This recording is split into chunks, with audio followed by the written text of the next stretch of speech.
اعوذ باللہ من الشیطان الرجیم بسم اللہ الرحمن الرحیم۔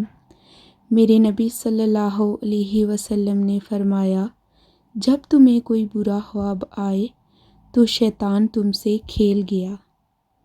جب تم کوئی برا خواب دیکھو تو فرمایا کہ تم نے اپنی بائیں جانب منہ کرنا ہے اور 3 دفعہ تھوکنا ہے۔ ضروری نہیں کہ تھوک ہی آئے، تھو ہی کر دیں اور 3 دفعہ اعوذ باللہ پڑھے۔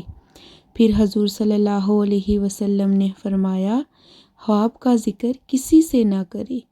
ان 3 باتوں پر عمل کرنے کی نصیحت فرمائی ہے نبی پاک نے، یعنی کہ 3 دفعہ بائیں جانب منہ کر کے تھوکنا ہے، 3 دفعہ اعوذ باللہ پڑھے اور پھر خواب کا ذکر کسی سے نہ کرے۔